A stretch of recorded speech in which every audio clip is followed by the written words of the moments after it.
Hello everyone, this is Vanderlei and welcome to my channel Big Deal. Today we just want to discuss about things that may stop us from reaching our goals, something like in terms of our health. We may want to start exercise routine or change our diet. Then we have got some thoughts that may stop us from doing that. I will also be talking afterwards about what things that we can do to improve that. Okay, before starting, I wanted to ask a question. Okay, so let's think that you are in a relationship with someone. You have got a boyfriend or a girlfriend, or you married.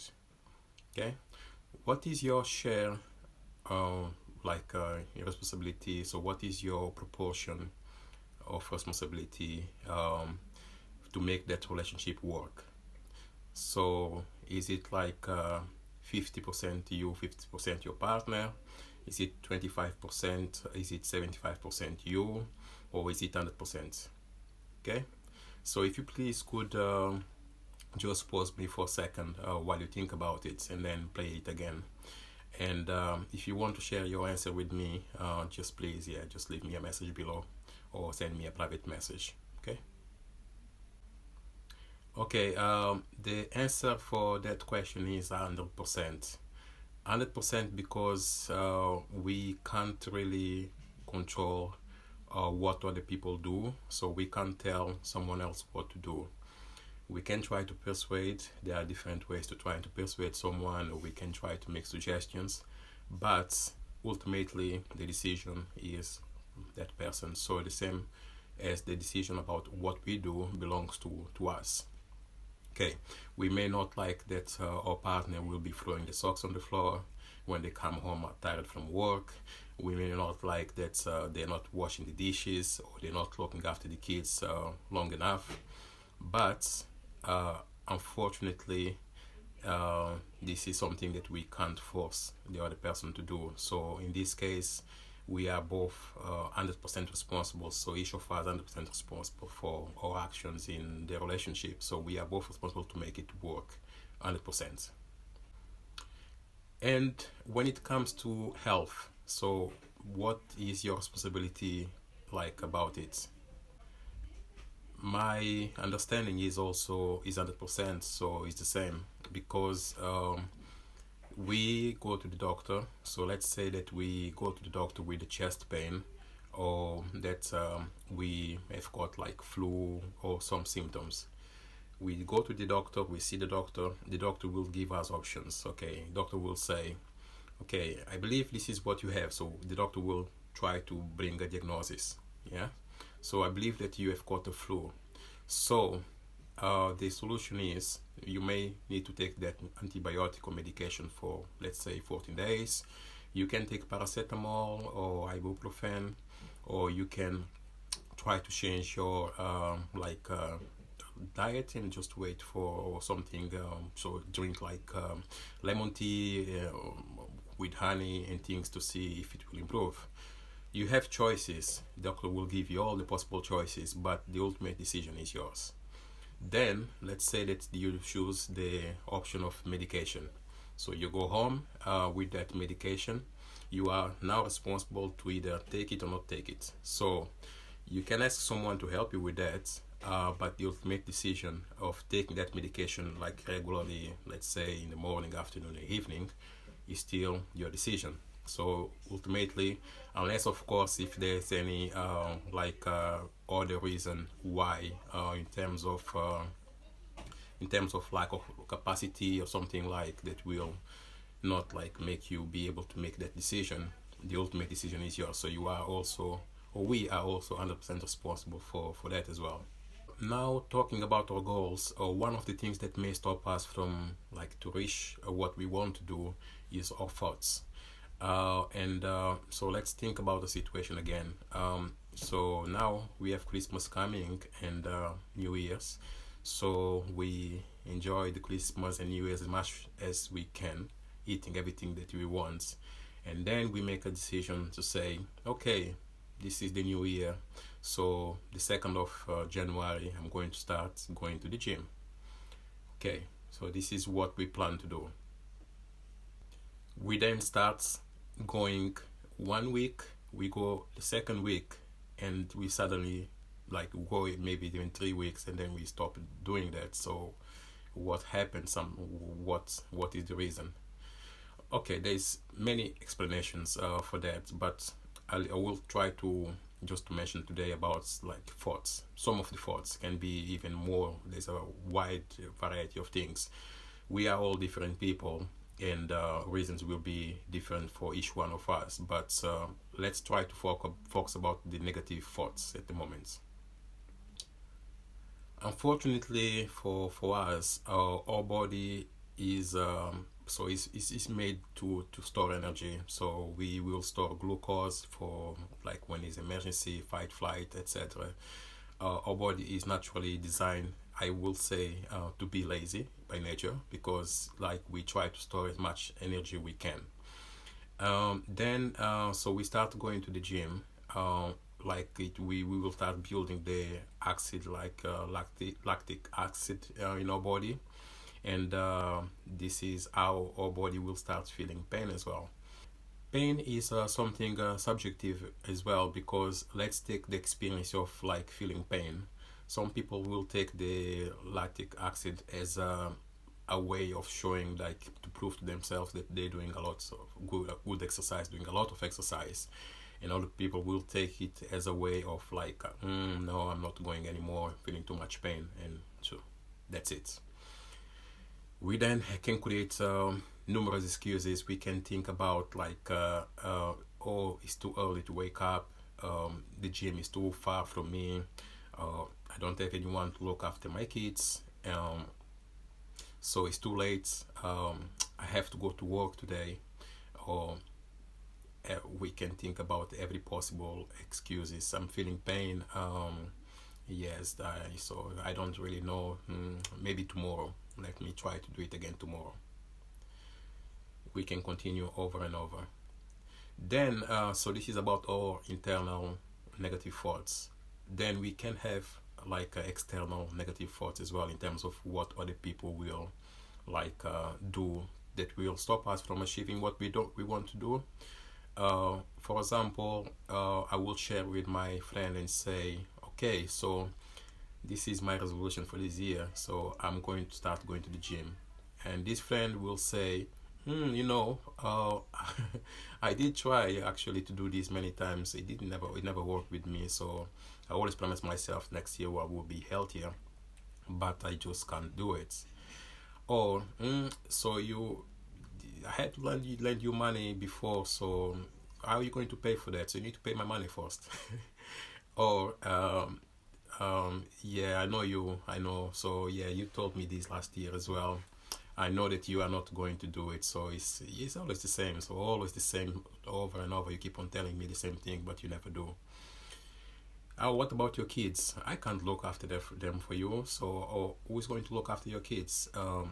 Even your partner can say, now just stay with me today. So it's quite cold outside. So yeah, just stay in today. You can have over and over things that can still like stop from achieving that. Yeah. So what can we do to manage all these negative thoughts? So it is cold outside, it's hot outside, I can't do it, it costs too much, endless excuses that we can create to just to not do what we want to do in terms of exercise, for example, the gym situation. There are many books, there are videos, YouTube videos or books, there are documentaries talking about. Of course, you can always try counseling, having someone to talk about it, endless ways. So you can talk to your partner, maybe someone that is already doing, or your friend that you know that is actually doing well, and so you can motivate. You can try to go together, so handle a situation as well, that things that can be done. One of the books I read about, which it made sense to me, is Tiny Habits. Tiny Habits from BJ Fogg. BJ Fogg is it's like a behavioral scientist, I believe. He's been doing this. This book is not like I think it was from a couple of years ago. And he does like studies with like healthcare professionals, nurses. He tried the method that he talks about in this book with corporation, like big companies, to improve the motivation of staff to do things. So he creates like he mentions about the behavior. So he mentioned that one of the ways for us to reach our goals is to try to break that behavior into a very small behavior, a tiny fraction of that behavior. So what that means is, if you his example for in the book is he wants to do push up, and instead of doing 10, he will just do a fraction, which is 1 or 2. So, and he connects this to another behavior. So he was going to the toilet, and when he was coming, he was doing push up 1 or 2, and with the continuity, so this became a habit for him to do. In his example as well, his personal example is about flossing his teeth, and instead of doing the full mouth, he was just doing one at a time, one tooth at a time, and in this way, so he managed to achieve his goal of doing that. So he talks about the behavior in terms of like anchor moments. So anchor moment is an action or another behavior that you can connect that will remind you of the behavior you want to do. So for him, this anchor moment was going to the toilets and then do the push-up. For me, my anchor moment is I wake up, I do what I need to do in terms of course, my personal care. And then I read, and I go jogging. When I finish jogging, sometimes I then connect another behavior, which is using weights to do more exercise. But the natural sequence is I wake up, I do what I need to do, I read, and I jog. And then I come and I start my day and then continue with my normal routine. So another thing he talks about is in terms of celebration. Celebration is what he calls a shiny moment. Shiny moment is yes, I finished my jogging today, or I finished going to the gym today, and when I come home, or after just finishing that, like jogging even outside, or if I'm in front of a mirror or in the gym, so what I do is I watch, just do a feast, or I do a dance or celebrate in some way, and this will like wire that behavior in my brain. So I'm creating a positive message automatically, which is a positive message that will make me continue doing that behavior. So there's a difference between automatic gratification and delayed gratification. So that automatic gratification, he explains that is much better than the delayed one. So delayed one is so the New Year's is coming. I'm planning, for example, if I do the like going to the gym for 6 months, I then decide I can go to Disneyland, or I can have a trip to, let's say, to another country, Europe, or let's say another like area, or even just to go to an hotel for a couple of days to rest. The like instant gratification for him, it says it works much better because this is how the brain takes the information quicker. So the delayed one sometimes makes us fail the action that we want. With some people, of course, it will work, but majority of us will normally fail because it is too delayed in time and leading to the negative. Okay, this is something that, of course, this is just one idea, something you can do. I just wanted to finish today with another question. So let's say that a millionaire, so not me. Let's say that a millionaire comes with a suitcase with $1 million a million of like £1,000,000 or dollars or euros, so a million of the currency of your like country. And he says like, okay, this is yours if you get that. And he places that suitcase behind the lion. So what would you do? Yes, again, if you can share with me, I will appreciate. Otherwise, so if you just pause me for a second to answer and then just play again, that would be great. Okay,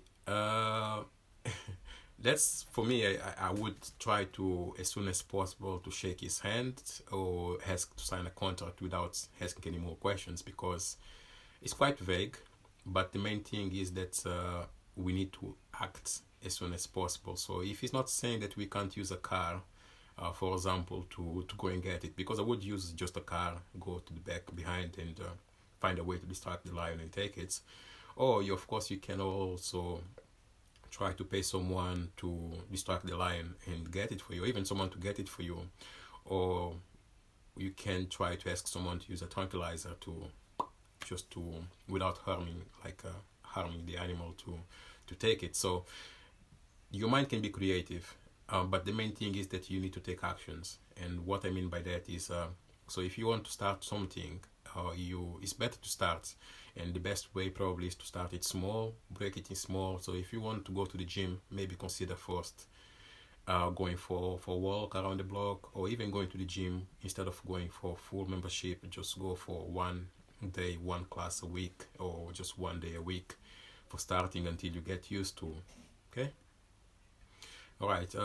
Thank you for watching me today. And if you like my video, please give me like a thumbs and subscribe. And of course, if you like it, please share with your friends and family. Okay. Thank you, and see you next time.